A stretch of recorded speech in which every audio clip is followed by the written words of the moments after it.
Well, hi, this is Dr. Pete, welcoming you to the third installment in our series on rowing exercises for older adults. In our previous presentations, I explored why rowing movements are among the most valuable exercises available for maintaining strength, posture, muscle mass, and functional capability as we age. We examined the major rowing variations in terms of exercises specifically.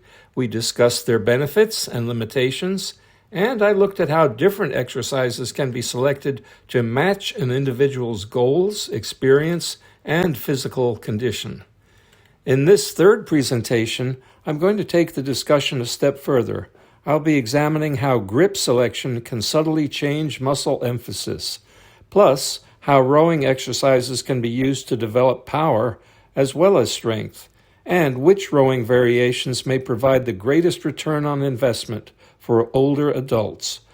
I'll also compare the benefits and trade-offs of several popular rowing styles and explore how to select the right exercise based not only on muscle development, but also on long-term functionality, orthopedic safety, and sustainability.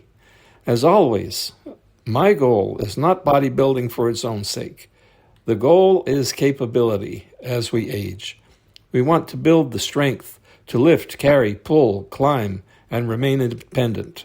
We want to preserve the ability to react quickly, maintain good posture, and continue doing the activities we enjoy for decades to come. So whether you're new to rowing exercises or looking to refine your training approach, I definitely invite you to join me now as I continue exploring one of the most important movement patterns for healthy aging, the row. Let's get started. This video presentation is for educational purposes only and is not intended as medical advice. Before starting any exercise program, consult your physician, particularly if you have a medical condition, injury, or other health concerns. Exercise safely, using good judgment, and work within your current abilities. If you experience pain, dizziness, chest discomfort, or other unusual symptoms, stop exercising immediately and seek appropriate medical care. Okay, let's talk about grips. Did you know that one of the simplest ways to change the training effect of a given rowing exercise is to change the grip? Well, although the movement pattern remains fundamentally the same, subtle changes in hand position can alter muscle emphasis as well as joint stress and overall comfort. Let's start with the neutral grip, where the palms face one another. This is commonly used in seated cable rows, machine rows, and many dumbbell row variations. For most older adults, this is often the most comfortable and sustainable option. The shoulders move naturally, the wrists remain in a strong neutral position, and stress on the elbows is typically minimized. At the same time, the neutral grip provides excellent activation of the lats, rhomboids, middle traps, rear deltoids, and arm flexors. If I were selecting a single grip for most adults over age 60, the neutral grip would likely be my first recommendation because it combines effectiveness with joint comfort. And don't forget, you cannot use a neutral grip when holding a barbell. It's only for cables and dumbbells primarily. What about the pronated grip? This is the overhand grip, and this shifts the emphasis somewhat toward the upper back.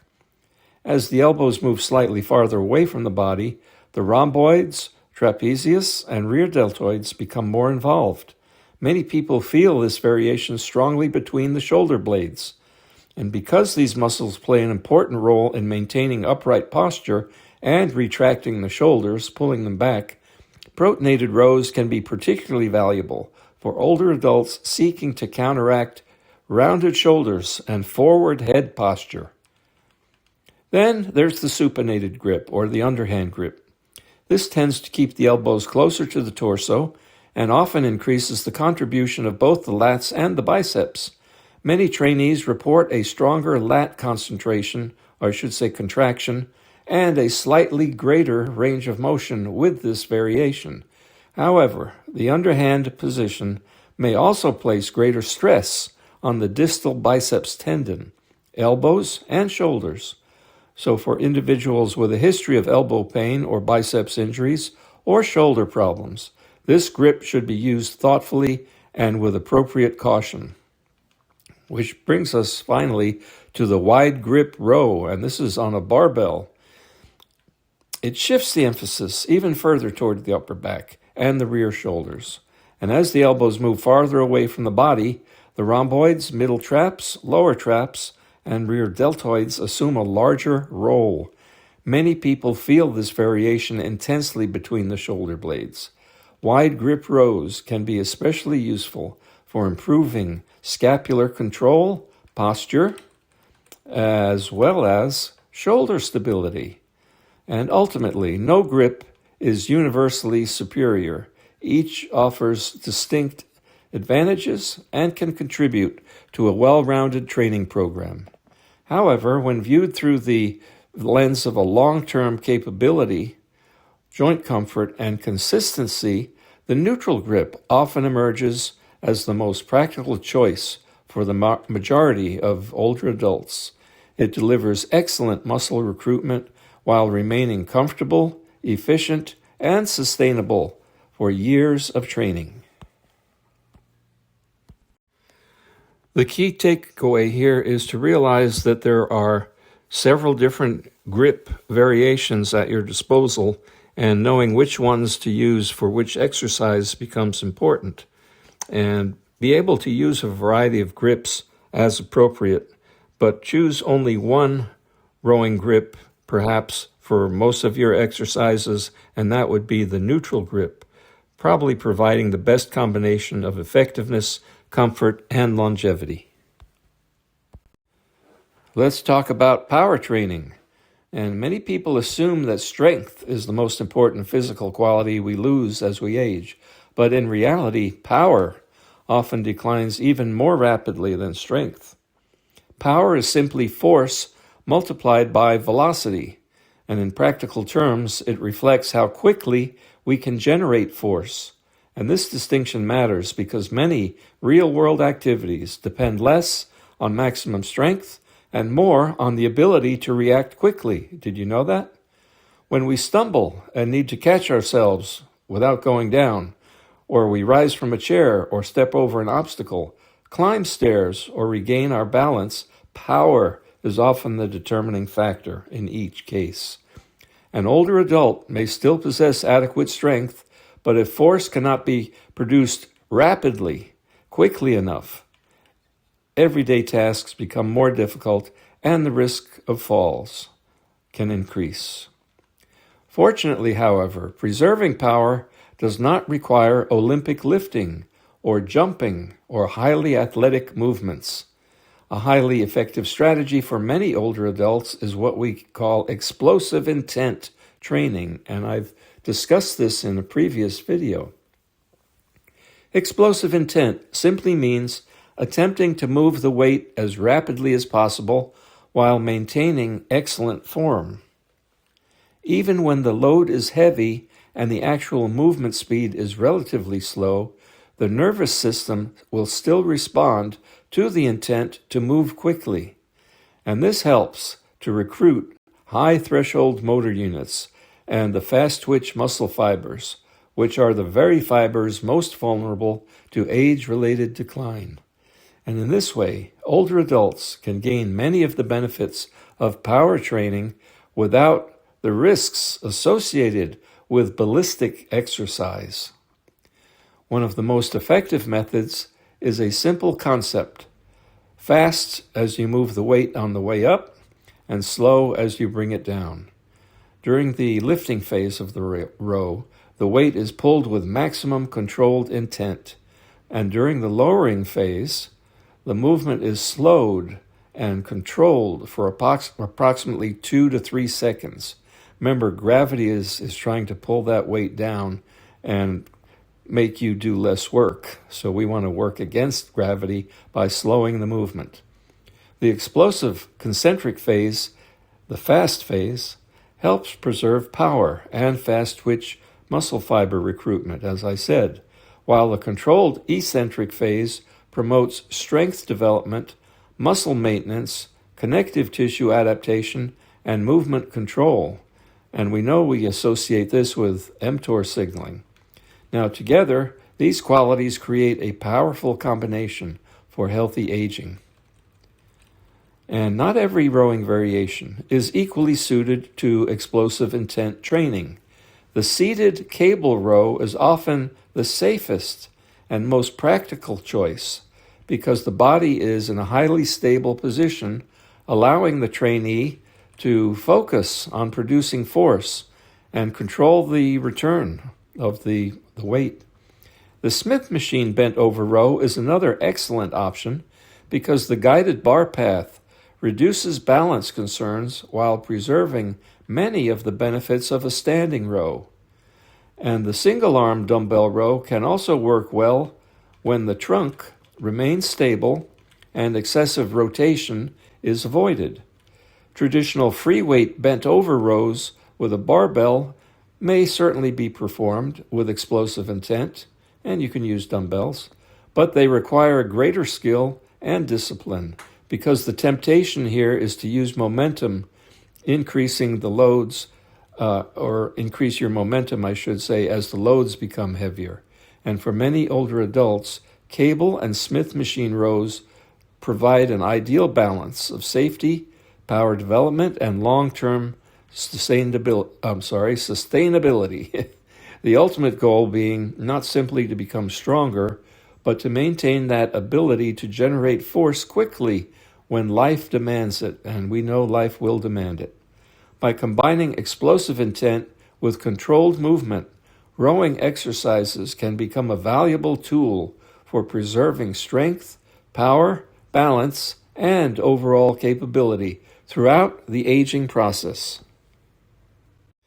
The key takeaway here regarding power is that we lose it as we age quicker than strength, and we shouldn't just train to be strong as a result. Train to be strong quickly. Combining explosive intent with controlled movement can help preserve the speed, power, balance, and confidence that we need to maintain and remain active, capable, and independent throughout life. You know, I like to use the analogy of a vehicle and thinking of your muscles as the engine of the vehicle. The stronger the engine, the more force you can produce and the more work you can perform. But a vehicle is more than an engine. It also has a frame, suspension system, bearings, tires, and steering components. Your orthopedic system is the body's chassis. The bones, joints, tendons, ligaments, cartilage, and spine are the structures that must absorb and transmit every force your muscles generate. And it doesn't matter how powerful the engine becomes if the chassis is falling apart. And as we age, we must train both the engine and the chassis. The best exercises strengthen muscles while respecting the orthopedic structures that must carry us through the rest of our lives. So the goal is to become stronger, yes, but it's also to remain durable and to have power, as we have said. And I use the word orthopedic, and of course that refers to the musculoskeletal system, everything we just mentioned, from bones, joints to ligaments, cartilage, spine, etc. And every exercise that we perform produces benefits, but every exercise also imposes stress on those same orthopedic structures. And that stress is what is termed orthopedic cost, and I've used that expression in previous videos. Now, the goal is not to eliminate orthopedic cost. If we eliminated all stress, we would eliminate all adaptations as well, which includes becoming stronger and more powerful and capable. Instead, the goal is to obtain the greatest possible return from an exercise while keeping the orthopedic cost reasonable and sustainable. And as we age, this becomes one of the most important principles in exercise programming. So we're getting to the finish line finally, and these are going to be my recommendations of top-tier rowing exercises for older adults. And if the goal is lifelong capability, several exercises consistently, in my mind, rise to the top. The single-arm dumbbell row earns a place here because it develops pulling strength, core stability, and anti-rotational control, as well as unilateral function. Doing all of these things simultaneously. This reflects the way many real-world tasks are actually performed, which makes the single-arm dumbbell row quite valuable and functional. And the seated cable row also belongs in this Tier 1 category. It provides excellent muscular development, outstanding posture training, and a very favorable balance between benefit and orthopedic cost. I would also place the standing cable row in Tier 1. And in many respects, the standing cable row combines the best features of several rowing variations. And it develops the lats, rhomboids, traps, and rear deltoids while simultaneously requiring postural control, trunk stability, and whole body coordination. Unlike the seated variations, the standing position forces the body to organize itself against the pulling force of the cable. And that creates real-world capability and demand. And for older adults seeking a balance of strength, posture, stability, etc., the standing cable row is one of the most complete rowing exercises available. I would place it alongside the single-arm dumbbell row and seated cable row here in the top tier as a result. And these exercises may not be the most glamorous. They may not impress on social media audiences if you film yourself performing them. But they consistently deliver results for older adults seeking functional strength and independence. When in doubt, start here. These are excellent exercises to begin with. So having discussed the top tier rowing exercise, let's move down to tier number 2 or level 2. The second tier includes exercises that remain highly effective but may be slightly more specialized or slightly more demanding. The chest-supported dumbbell row is one of the safest ways to challenge the upper back while minimizing spinal stress. It is particularly useful for individuals with a history of low back discomfort. That's why it deserves a spot in Tier 2. The split stance cable row introduces greater balance and coordination while maintaining a high degree of safety. Again, putting it squarely in Tier number 2 as an excellent exercise. The Smith machine row occupies an interesting middle ground here. It preserves the hip hinge and whole body tension of a traditional row while reducing many of the balance and stabilization problems and demands that limit older trainees. So there it is in Tier 2. And these exercises are excellent additions to a well-rounded program and often serve as valuable progressions or alternatives. But wait, there's one more that I'm placing in Tier number 2, and it is the MIKOLO row machine.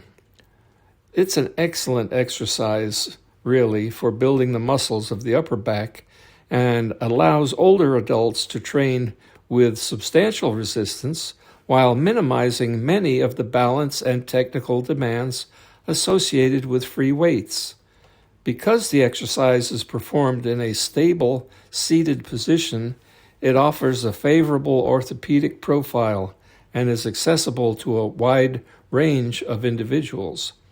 However, it does not quite reach Tier 1 status because much of the stabilization, anti-rotation control, and whole body integration found in exercises such as the single-arm dumbbell row is reduced. And the machine excels, however, at building muscle and strength, while it contributes somewhat less to the broader movement skills and functional demands encountered in everyday life. For that reason, I would place it alongside the chest-supported dumbbell row, split stance cable row, and Smith machine row as an outstanding supplemental or alternative exercise rather than a foundational capability builder.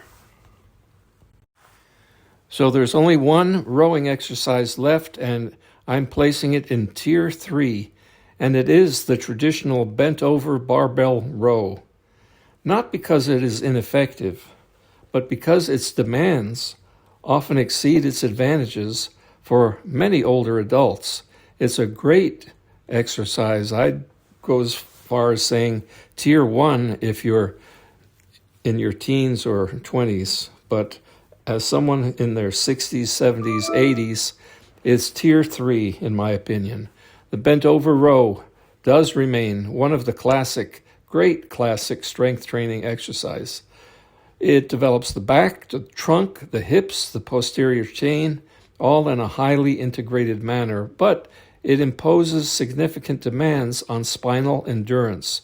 That's why we've put it at the bottom, as well as balance, hip mobility, and recovery capacity. And these sometimes are true issues with people, adults, in advanced years. But for healthy and experienced older adults, the bent over row remains an excellent exercise. But for many others, similar muscular benefits can be achieved through variations that carry a lower orthopedic cost. Look back at Tier 2. And this illustrates an important principle once again. The most difficult exercise is not always the most effective exercise. So again, the ranking of Tier 3 for the bent over barbell row is not to be interpreted as a criticism of the exercise. It is what is going to produce the best return on investment with the least orthopedic cost. That's why it's in Tier 3. I do love performing that exercise myself on occasion, but not all the time. Not because it lacks value, but because its demands often exceed its advantages for the average trainee who is older. I'd like to leave you with this thought. The best row is likely the one that you can keep doing week after week, month after month, year after year. And many people spend years searching for the perfect exercise that doesn't, quite frankly, exist. In reality, consistency is almost always more important than perfection. The best rowing exercise is not necessarily the one that activates the most muscle fibers or allows for the heaviest load. The best rowing exercise is the one you can perform safely, consistently, and progressively over time, months and years. It's an exercise that is slightly less effective, but performed consistently, if it is that way, it will almost always outperform a theoretically superior exercise that causes you discomfort, frustration, or missed workouts. Now, successful aging is built on consistency, so there's a similarity there. The body responds remarkably well to small improvements that are repeated over long periods of time. Folks, as we conclude, remember that rowing exercises are about much more than building a bigger back. They improve posture. They improve pulling strength. They improve balance, stability, confidence, and the ability to perform the tasks of everyday life. Most importantly, they help preserve capability. As we get older, the objective is not to prove how strong we are today. The objective is to remain capable tomorrow, next year, and decades from now.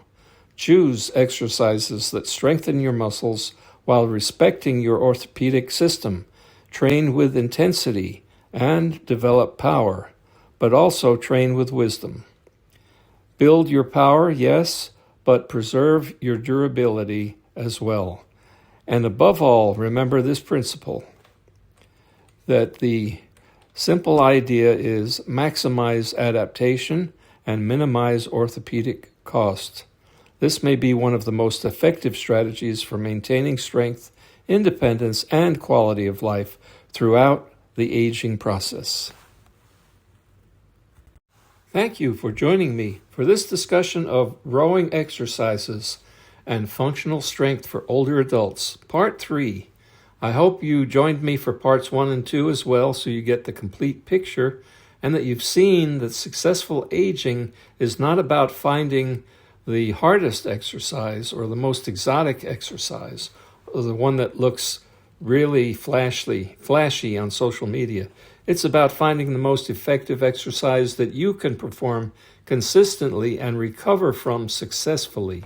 When we train intelligently in this manner and challenge the body appropriately and respect the realities of aging, we can continue building strength, capability, and confidence for many years to come. This is Dr. Pete, wishing you all the best.